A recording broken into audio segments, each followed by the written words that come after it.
analizar la respuesta del circuito RL conectando en serie para anteriores, es necesario los siguientes objetivos específicos. 1. Confirmar el experimento del valor de la impedancia en un circuito RL. 2. Verificar la relación de tensión existente entre la fuente y la alimentación y los elementos pasivos. 3. Determinar el desfasamiento de ondas de los elementos pasivos respecto a la fuente de alimentación. 4. Realizar la medición de corriente eléctrica en el circuito y comprobarlo de forma analítica.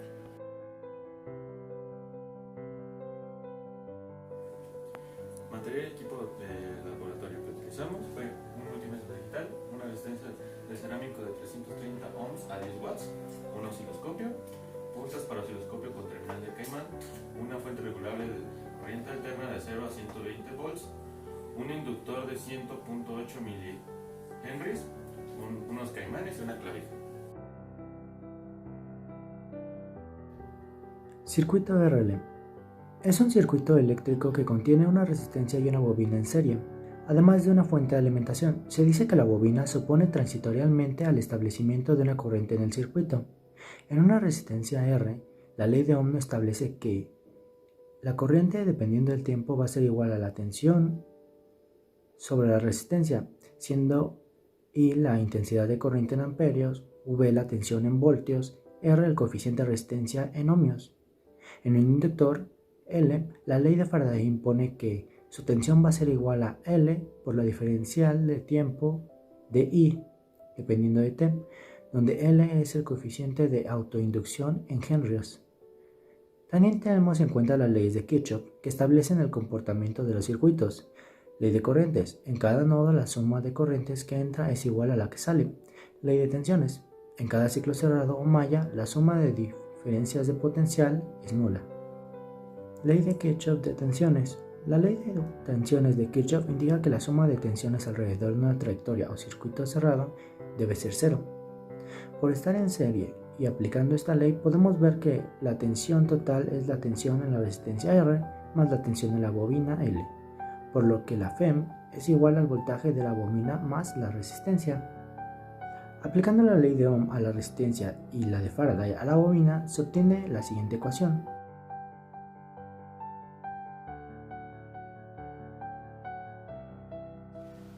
Para el procedimiento de esta práctica, primero se realizó el circuito siguiente. Posteriormente se realizaron las operaciones para determinar sus valores de manera analítica.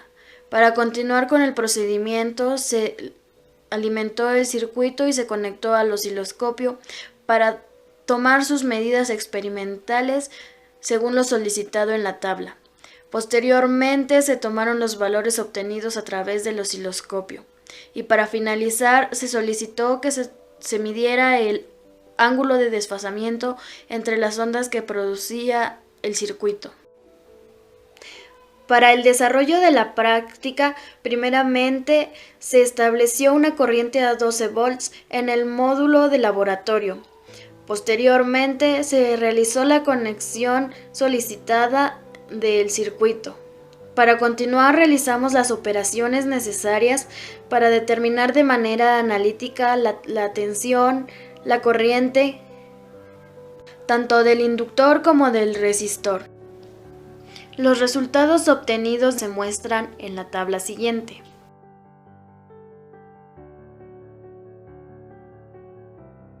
Posteriormente hicimos la conexión solicitada, donde tomamos los valores igual de corrientes y tensiones entre las conexiones del inductor y el resistor.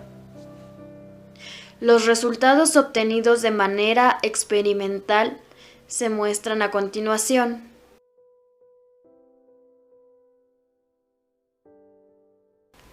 Como paso siguiente, se realizó la conexión del circuito al osciloscopio y se le tomaron las medidas solicitadas en la tabla. Estas son las siguientes.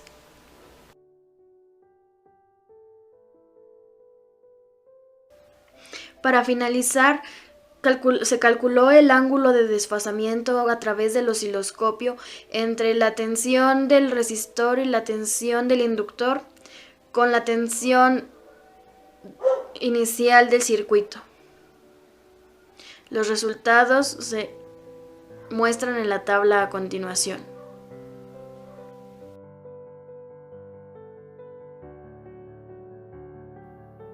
La impedancia. La impedancia es una medida de oposición que presenta un circuito a una corriente cuando se aplica una tensión. A diferencia de la resistencia en corriente continua, la impedancia se expresa a través de números complejos, es decir, con una parte real y una parte imaginaria. Algunas características son: se aplica tanto para circuitos de corriente continua como de corriente alterna, con la diferencia de que para el caso de la corriente continua se establece que hay una impedancia de fase. Otra característica es que se define como el valor de cociente entre los faseres de tensión y la corriente, respectivamente. Otra sería que también es posible representarse como la suma de una parte real y una parte imaginaria, es decir, en forma binómica, que también se define la admitancia como inversamente proporcional a la impedancia y que es posible representarle en un plano complejo, que dicho plano es conocido como el diagrama de Fresnel. Existen diferentes tipos.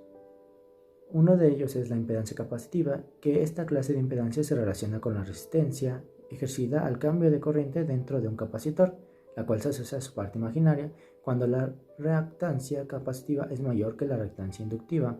Se dice que el circuito presenta esta condición. La impedancia inductiva. Esta clase de impedancia se relaciona con la resistencia ejercida al cambio de corriente dentro de una bobina, la cual se asocia a su parte imaginaria. Cuando la reactancia inductiva es mayor que la reactancia capacitiva, se dice que el circuito presenta esta condición. Y la impedancia resistiva, que este es el caso típico para los circuitos de corriente directa, en los cuales hay reactancia, es decir, hay una fase cero. Para calcular la impedancia eléctrica tiene unidades ohmios, y es la suma de componentes resistivos debido a las resistencias y una componente reactiva debido a las bobinas y los condensadores, donde z es igual a la raíz cuadrada de r al cuadrado más x al cuadrado, siendo z la impedancia en ohmios, la r la resistencia en ohmios, la x la reactancia en ohmios. La impedancia también puede representarse como la suma de una parte real e imaginaria, como lo he dicho posteriormente, siendo z igual a r más jx. R es la parte resistiva o real de la impedancia y x es la parte reactiva o imaginaria de la impedancia.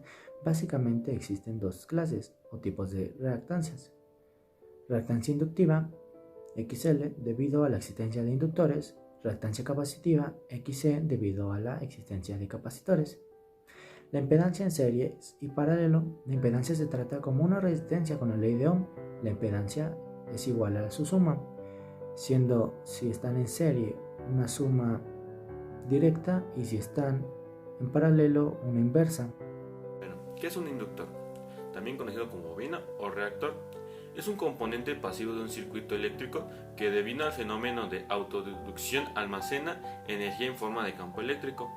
Este normalmente está construido por una bobina de conductor, típicamente de alambre o hilo de cobre esmaltado. También pueden ser clasificados según el núcleo o soporte. Uno de ellos es el núcleo de aire. El devanado se realiza sobre un soporte de metal no magnético, fibra o plástico según sea su caso. En los casos donde no se utiliza el soporte, la bobina puede conformada solo debido a la rigidez mecánica del conductor. Luego también están los núcleos de hierro. Como tienen mayor permeabilidad que en el aire, de 10 a 100, aumenta el valor de la inductancia. Sin embargo, solo se emplean en bajas frecuencias porque a altas frecuencias las pérdidas son elevadas. Y los núcleos de ferrita. Las ferritas son óxidos de metales magnéticos de alta permeabilidad, entre 100 y 1000 y 10000, que además son dieléctricos. Existe una gran variedad de mecánicas en función de la frecuencia de trabajo. También se pueden clasificar según su forma de construcción, sean solenoides y toroides. También se pueden clasificar según la frecuencia de la corriente aplicada, que sería alta frecuencia, que de reducción de tamaño y número de espiras, y baja frecuencia, de mayor tamaño y número de espiras. También se puede clasificar según el recubrimiento, sea plástico, resina, metal o apantalladas. También según las características de su valor, sea fijos y ajustables, como también según el tipo de montaje, de inserción y SMD. Un fasor es un número complejo que representa la magnitud y la fase de una solenoide. Esta usualmente se representa, o gráficamente la podríamos ver, porque es una representación en su frecuencia. También es de los métodos más fáciles o más rápidos para sumar tensiones y corrientes.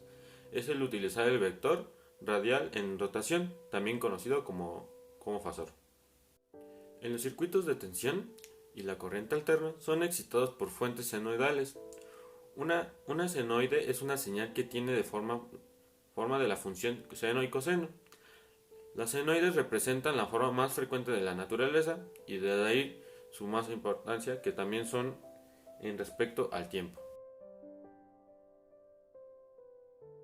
Mi conclusión para esta práctica es que pudimos visualizar experimentalmente la impedancia en un circuito de IRL, junto con saber cómo actúa la tensión en los diferentes elementos pasivos, y con gracias al osciloscopio visualizar el desfase de estas ondas.